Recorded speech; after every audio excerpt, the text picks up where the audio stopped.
আসসালামু আলাইকুম রহমতুল্লাহ।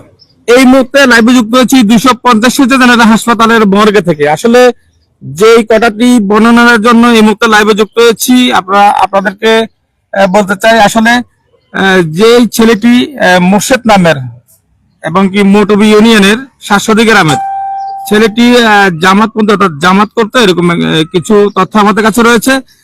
জামাত হেরে যাওয়ায় নিজেকে আর কন্ট্রোল না করতে পারে রুম দরজা বন্ধ করে নিজে আত্মহত্যা করে নেন, এমন বিষয় জেনেছি আমরা তার পরিবারের কাছ থেকে। আসলে আমরা এই মুহূর্তে মর্গে তার স্বজনেরা রয়েছে আমরা দেখছি, এবং মর্গে তার আত্মীয় স্বজনেরা আছে। এটাকে নিয়ে তারা লাশের যে প্রসেসিং শেষ করে তারা নিয়ে যাবে। আসলে এখানে তাদের লোকজন রয়েছে, আমরা একটু জানার চেষ্টা করবো কেন বা সে এভাবে আত্মহত্যার পথে বেছে নিল, যদি আপনি বলতেন। জি, সালাম আলাইকুম। পারিবারিক যে একটা তথ্য আমরা জানলাম, জিনিসটা হলো ছেলেটা জামাত শিবির করতো আর কি। এটার উপর যখন জামাত শিবির একবার যখন হারার দিকে চলে যাচ্ছে, দানুর দিকে চলে যাচ্ছে, তখন উনি নিজেকে নিজে সফল না করতে পেরে আত্মহত্যা করেছে। আমরা যতটুকু এটা জানতে পারলাম এতটুকু। দর্শক, যেমনটি বলছিলাম, আপনারা জানেন এই আসলে ছেলেটি জামাত হয়ে যাবে নিজেকে কন্ট্রোল না করতে পেরে নিজে আত্মহত্যা করে নেন, নিজের রুমে যাই। আমরা এই মুহূর্তে তার আরো একটি আত্মীয় রয়েছে, আমরা তার থেকে জানতে আসলে ভাই বিষয়টি কি ছিল যদি বলতেন। উনি জামাতের কর্মী ছিল, তো জামাতের কর্মী ছিল। জামাত যখন হেরে যাইতেছে তখন হে আর নিজেকে সহ্য না করতে পারে আত্মহত্যা করছে। আপনার কি হয় উনি? উনি আমার আপন জ্যাঠতো ভাই।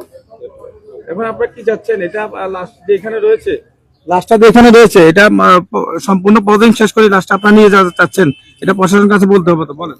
জি, আমরা সবকিছু শেষ করে নিয়ে যেতে চাই লাস্টে। প্রিয় দর্শক, যেমনটি আসলে তাদের পরিবারের কাছ থেকে শুনছিলাম আমরা, আসলে অনেক কিছু গুছিয়ে তারা বলতে পারতেছে না।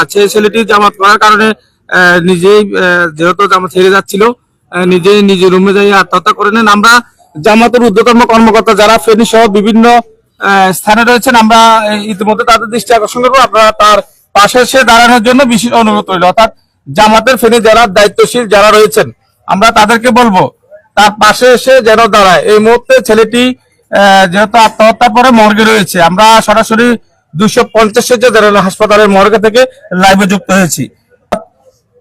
ছেলেটি খুবই অবস্থা ভালো না, তার ফ্যামিলিগত একটা ছেলে বা মেয়ে রয়েছে, তার বউ রয়েছে, এমন অবস্থায় না ফিরে দেশে চলে গেছে। তাই আমরা যারা জামাতের কর্মী রয়েছেন ফেনী জেলাতে, আমরা বলবো যে আপনারা এসে তার পাশে দাঁড়ানোর জন্য। এই মুহূর্তে সে যেহেতু জামাতকে হেরে যাওয়ায় সহ্য না করতে পারে নিজের আত্মহত্যা করে নেন।